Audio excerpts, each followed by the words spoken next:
ಎಲ್ರಿಗೂ ನಮಸ್ಕಾರ. ನಾನು ವಿವೇಕಾನಂದ HK. ಈ SIR ಅಂತ ಏನು ಹೇಳ್ತಾರೆ, ಮತದಾರರ ಪಟ್ಟಿ ಪರಿಷ್ಕರಣೆ, ಬಹಳ ದೊಡ್ಡ ವಿವಾದವನ್ನ ಉಂಟು ಮಾಡ್ತಾ ಇದೆ. ಆಕ್ಚುಲಿ ಅದೇನು ವಿವಾದ ಆಗುವ ಅಂತ ವಿಷಯ ಅಲ್ಲ. ಯಾಕೆಂದ್ರೆ ಮತದಾರರ ಪಟ್ಟಿಯ ಪರಿಷ್ಕರಣೆ ಇದೆಯಲ್ಲ, ಅದು ಆಗಾಗ ನಡೀತಾನೆ ಇದೆ. ಸ್ವಾತಂತ್ರ್ಯ ಬಂದ ನಂತರ ಬೇರೆ ಬೇರೆ ಚುನಾವಣೆ ಸಂದರ್ಭಗಳಲ್ಲಿ ಆಗಾಗ 5 ವರ್ಷಕ್ಕೆ 10 ವರ್ಷಕ್ಕೆ ಅಥವಾ 15 ವರ್ಷಕ್ಕೆ ಮತದಾರರ ಪಟ್ಟಿ ಪರಿಷ್ಕರಣೆ ಆಗ್ತಾ ಇರುತ್ತೆ. ಯಾಕೆಂದ್ರೆ ಆಗ್ಲೇಬೇಕು ಕೂಡ.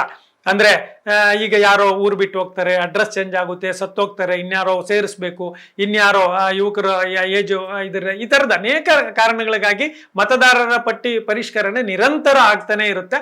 ಅದೇನು ದೊಡ್ಡ ವಿವಾದ ಯಾವಾಗೂ ಆಗಿರ್ಲಿಲ್ಲ, ಯಾವ ಸಂದರ್ಭದಲ್ಲೂ ಆಗಿರ್ಲಿಲ್ಲ. ಆದ್ರೆ ಈಗ ಆಗ್ತಾ ಇದೆ. ನೇರವಾಗಿ ವಿಷಯ ಹೇಳಬೇಕು ಅನ್ನೋದಾದ್ರೆ, ಈ ಬಾರಿ ಮತದಾರರ ಪಟ್ಟಿ ಪರಿಷ್ಕರಣೆಯ ಹಿಂದೆ ಒಂದು ಹಿಡನ್ ಅಜೆಂಡಾ ಇದೆ ಎನ್ನುವ ಅನುಮಾನ ಮತ್ತು ಆರೋಪಗಳು ಬೇರೆ ಬೇರೆ ಪಕ್ಷಗಳಲ್ಲಿದೆ. ಆಡಳಿತ ಪಕ್ಷವನ್ನ ಹೊರತುಪಡಿಸಿ ಚುನಾವಣಾ ಆಯೋಗದ ಮೇಲೆ ಮತ್ತು ಈಗಿನ ಕೇಂದ್ರ ಸರ್ಕಾರದ ಮೇಲೆ ನೇರವಾದ ಅನುಮಾನ ಮತ್ತು ಆರೋಪ ಇದೆ. ಅಲ್ಲ, ಅವ್ರು ಹೇಳೋದೇನು ಅಂದ್ರೆ, ಮತದಾರರ ಪಟ್ಟಿ ಪರಿಷ್ಕರಣೆ ಮೊದಲಿಂದ ನಡೀತಾ ಇದೆ, ನಾವು ಅದನ್ನೇ ಮಾಡ್ತಾ ಇದ್ದೀವಿ. ಅನೇಕ ಅಕ್ರಮ ವಲಸಿಗರಿದ್ದಾರೆ, ಅವರನ್ನ ನಾವು ಆಚೆ ಹಾಕಬೇಕಾಗಿದೆ.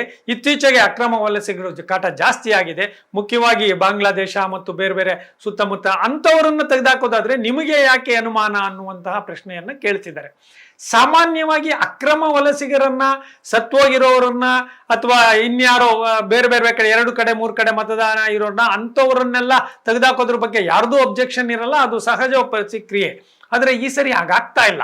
ಈ ಸಾರಿ ದೃಢಪಡಿಸ್ಬೇಕಾಗಿದೆ. ಅಂದ್ರೆ ನೀವು ನಿಮ್ಮ ವಾಸಿಸುವ ಇದನ್ನ, ಯಾಕೆಂದ್ರೆ ಈ ಅಕ್ರಮ ವಲಸಿಗರನ್ನ ಗುರುತಿಸಲು ಸಾಧ್ಯವಾಗದೇ ಇರೋ ಕಾರಣದಿಂದ 11 ಅಂಶಗಳ ಒಂದು ಕಠಿಣ ಪಟ್ಟಿಯನ್ನ ಮಾಡಿ ಅದರೊಳಗಡೆ ಇರುವಂತಹ ಒಂದು ಡಾಕ್ಯುಮೆಂಟ್ಸ್ ಆದ್ರೂ ನಿಮ್ಗೆ ಇರಬೇಕು. ಇಲ್ಲ ಅಂದ್ರೆ ನೀವು ಇದೇ ದೇಶದ ಪ್ರಜೆಗಳಾಗಿ ಇಲ್ಲೇ ಹುಟ್ಟಿದ್ರು ಕೂಡ ಈ ಡಾಕ್ಯುಮೆಂಟ್ಸ್ ಇಲ್ಲ ಅನ್ನುವ ಒಂದೇ ಕಾರಣದಿಂದ, ಅಥವಾ ಡಾಕ್ಯುಮೆಂಟ್ಸ್ ಇದ್ರು ಅದು ನೀವು ಅಲ್ಲಿ ಅದಕ್ಕೆ ಯಾರಿಗೆ ತಲುಪಿಸ್ಬೇಕು ಅವ್ರಿಗೆ ತಲುಪಿಸಲಿಲ್ಲ ಅನ್ನೋ ಕಾರಣದಿಂದ ನೀವು ಮತದಾನದ ಹಕ್ಕನ್ನ ಕಳೆದುಕೊಳ್ಳುತ್ತೀವಿ ಎನ್ನುವ ಅತ್ಯಂತ ಕಠಿಣವಾದ ನೀತಿ ನಿಯಮ ಏನಿದೆಯಲ್ಲ, ಇದು ಖಂಡಿತವಾಗ್ಲೂ ಪ್ರತಿಯೊಬ್ಬರು ಪ್ರಶ್ನೆ ಮಾಡಬೇಕಾಗಿರುವಂಥದ್ದು.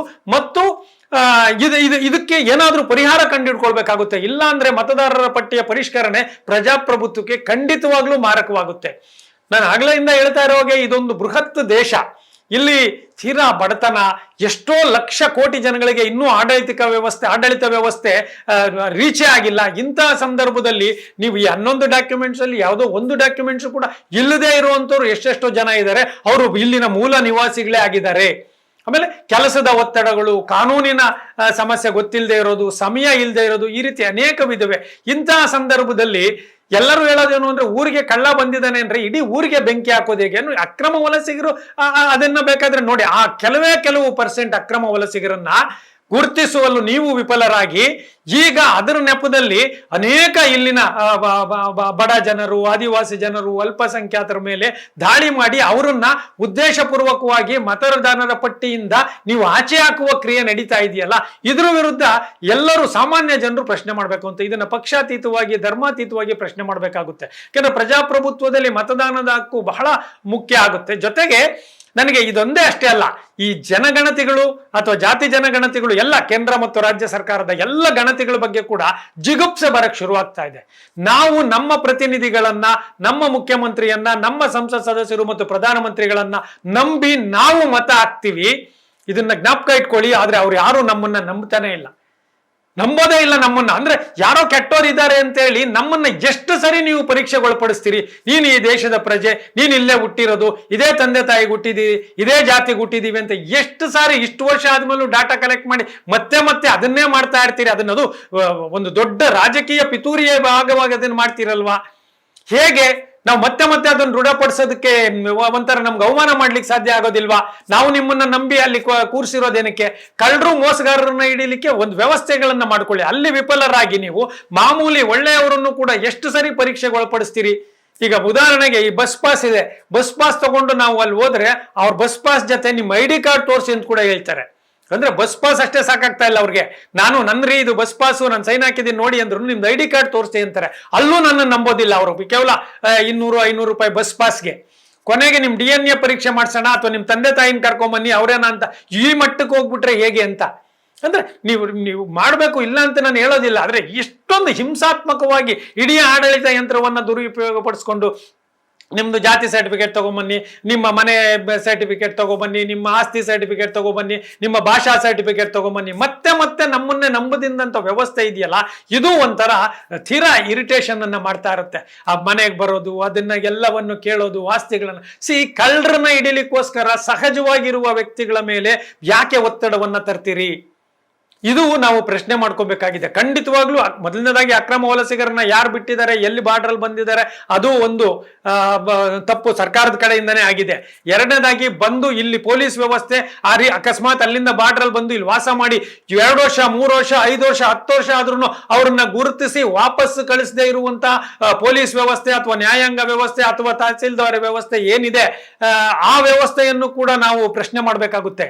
ಸೊ ಆ ತಪ್ಪುಗಳನ್ನ ಮುಚ್ಕೊಳ್ಳಿಕ್ಕೆ ನೀವು ಮತ್ತೆ ಇಷ್ಟು ಕೋಟಿ ಜನರ ನಡುವೆ ಸಣ್ಣ ಪುಟ್ಟ ಈಗ ನಾರ್ಮಲಿ ನಮ್ಗೆ ಏನಾಗಬೇಕು, ನಾವು ನಮ್ಮ ಮನೆಯಲ್ಲಿ ಯಾರಾದ್ರೂ ತೀರ್ಕೊಂಡಾಗ ನಾವೇ ಹೋಗಿ ಒಂದು ಡೆತ್ ಸರ್ಟಿಫಿಕೇಟ್ ಕೊಟ್ಟು ನಮ್ಮ ಮನೆಯಲ್ಲಿ ತೀರ್ಕೊಂಡಿದ್ದಾರೆ ಅವ್ರನ್ನ ಮತದಾರರ ಪಟ್ಟಿಯಿಂದ ತೆಗೆದಾಕಿ ಅಂತ ಹೇಳ್ಬೇಕು. ಅಥವಾ ನಾನು ಯಾವ್ದಾದ್ರು ಊರಿಗೆ ಟ್ರಾನ್ಸ್ಫರ್ ಆದ್ರೆ ನಾನು ಈ ಊರಿಗೆ ಹೋಗಿದ್ದೀನಿ ಅಂತೇಳಿ ನಾನೇ ಹೋಗಿ ಮಾಡಿಸ್ಕೊಂಡ್ ಬರ್ಬೇಕು. ಅಥವಾ ನಂದು 2 ಸರಿ ಬಂದಿದ್ದು ನಾವೇ ಮಾಡ್ಬೇಕು. ಅದು ನಾಗರಿಕ ಸಮಾಜ. ಹಂಗಾಗ್ತಾ ಇದ್ರೆ ಎಲ್ಲವೂ ಸರಿ ಹೋಗ್ಬಿಡುತ್ತೆ. ಅದನ್ನೂ ಸರಿಯಾಗಿ ಮಾಡೋದೇ ಇಲ್ಲ. ಈ ಭ್ರಷ್ಟಾಚಾರ ಇದೆ, 2 ಕಡೆ ನಂದು ಹೆಸರಿದ್ರೆ 2 ಕಡೆ ನನಗೆ ದುಡ್ಡು ಬರುತ್ತೆ ಅಂತೇಳಿ 2 ಹೆಸರನ್ನು ಉಳಿಸ್ಕೊಳ್ಳುವಂತ ವ್ಯವಸ್ಥೆ. ಹಾಗೆ ಅಕ್ರಮದವ್ರು ಬಂದ್ರೆ ಅವ್ರಿಗೆ ಇದೇ ಜನನೇ ಅವ್ರಿಗೆ ID ಕಾರ್ಡು ಮಾಡ್ಕೊಡ್ತಾರೆ, ಪಾಸ್ಪೋರ್ಟ್ ಮಾಡ್ಕೊಡ್ತಾರೆ, ಎಲ್ಲವೂ ಮಾಡ್ಕೊಡ್ತಾರೆ. ಅಂದ್ರೆ ಕಳ್ಳರು ಸಂಖ್ಯೆ ಜಾಸ್ತಿ ಆಗಕ್ಕೆ ನಾವೇ ಕಾರಣವಾಗಿ ಈಗ ಒಳ್ಳೆಯವರನ್ನು ಕೂಡ ಕಳ್ಳರ ದೃಷ್ಟಿಯಲ್ಲಿ ನೋಡುವಂಥದ್ದು ಒಂದು.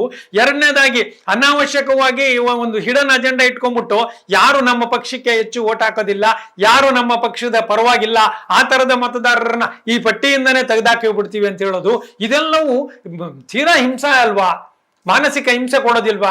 ಬರೀ ಹೋರಾಟಗಳನ್ನ ನೀವು ಬರೀ ಗಣತಿಗೆ ಹೌದು 10 ವರ್ಷಕ್ಕೆ ಒಂದ್ಸರಿ ಎಲ್ಲ ರೀತಿಯ ಗಣತಿಗಳನ್ನ ಎಲ್ಲ ರಾಜ್ಯ ಮತ್ತು ಕೇಂದ್ರ ಸರ್ಕಾರಗಳು ಒಂದು ಸಮನ್ವಯ ಮಾಡಿ 10 ವರ್ಷಕ್ಕೆ ಒಂದ್ಸರಿ 1 ದಿನ ಅಥವಾ 2 ದಿನ ಅಥವಾ 3 ಭಾನುವಾರಗಳನ್ನ ಇಡೀ ದೇಶನ ಲಾಕ್ ಡೌನ್ ಮಾಡಿ ಇವ್ರನ್ನು ಮಾತ್ರ ಜನಗಣತಿಯನ್ನ ಮಾಡಿ ಅಥವಾ ಯಾವ ಗಣತಿ ಮಾಡ್ಬೇಕು ಅದನ್ನ ಮಾಡಿ ಒಂದ್ಸರಿ ಮುಗಿಸ್ಬಿಡಿ. ಅದನ್ನ ಮತ್ತೆ ಇನ್ನು 10 ವರ್ಷಕ್ಕೋ ಏನೋ ಮಾಡ್ಕೊಂಡು ಹೋಗ್ತಾ ಇರಿ.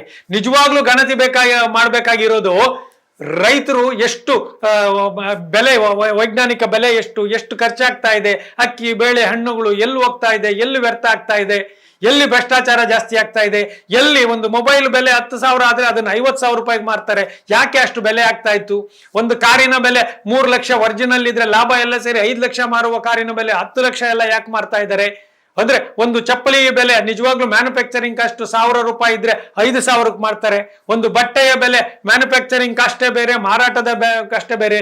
ಇದನ್ನ ನೀವು ಸರಿಯಾಗಿ ಗಣತಿಗಳನ್ನ ಮಾಡಿ, ಮಾನವೀಯ ಮೌಲ್ಯಗಳನ್ನ ಸರಿಯಾಗಿ ಗಣತಿಯನ್ನ ಮಾಡಿ, ವ್ಯಕ್ತಿಗಳನ್ನ ಸರಿಯಾಗಿ ಗಣತಿಗಳನ್ನ ಮಾಡಿ, ಶಿಕ್ಷಣ ಸಂಸ್ಥೆಗಳು ಆರೋಗ್ಯ ಸಂಸ್ಥೆಗಳಲ್ಲಿ ಇರಬೇಕಾದಂತಹ ಮೂಲ ಸೌಕರ್ಯಗಳ ಬಗ್ಗೆ ಗಣತಿ ಮಾಡಿ. ಅದನ್ನ ಬಿಟ್ಟು ನೀವು ಸುಮ್ಮನೆ ನಿಮ್ಮ ಜಾತಿ, ಹೌದು ಅಭಿವೃದ್ಧಿಗೋಸ್ಕರ ಜಾತಿ ಬೇಕು, ಬಟ್ ಮತ್ತೆ ಹಿಂಸಾತ್ಮಕವಾಗಿ ಅದನ್ನ ಮಾಡಬೇಡಿ. ಒಂದು ಸಾರಿ ಮಾಡಿ ಅದನ್ನೇ ಡಾಟಾ ಇಟ್ಕೊಂಡು ಇದು ಯೋಜನೆಗಳನ್ನ ರೂಪಿಸಿ.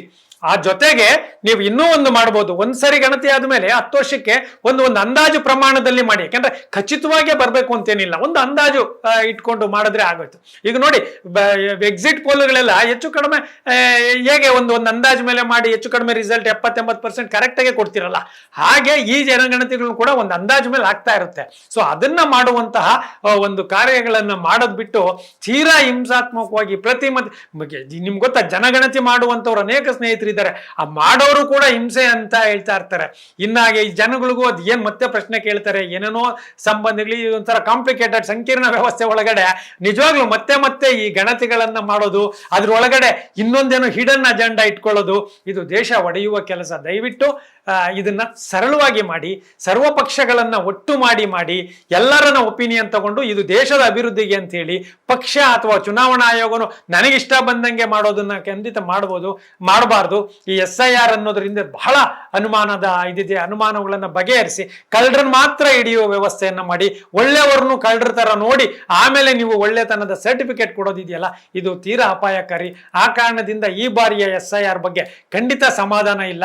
ಅದನ್ನ ಸಾಧ್ಯವಾದಷ್ಟು ಪಾರದರ್ಶಕವಾಗಿ ಮಾಡಿ, ಅಥವಾ ಪ್ರಾಮಾಣಿಕವಾಗಿ ಮಾಡಿ, ದಕ್ಷವಾಗಿ ಮಾಡಿ, ಅಥವಾ ನಿಲ್ಲಿಸ್ಬಿಡಿ. ಅಲ್ಲಲ್ಲೇ ಲೋಕಲ್ಲಾಗೆ ಏನಾದ್ರೂ ಮಾಡಕ್ಕೆ ಸಾಧ್ಯ ಇದ್ರೆ ಆ ತರ ಮಾಡ್ಕೊಳ್ಳಿ. ಅನ್ಯಾಯವಾಗಿ ಜನಗಳಲ್ಲಿ ವಿಷ ಬೀಜ ಬಿತ್ತಬೇಡಿ ಅಂತೇಳಿ ನಾನು ಮನವಿ ಮಾಡ್ಕೊಳ್ತೀನಿ. ಧನ್ಯವಾದಗಳು.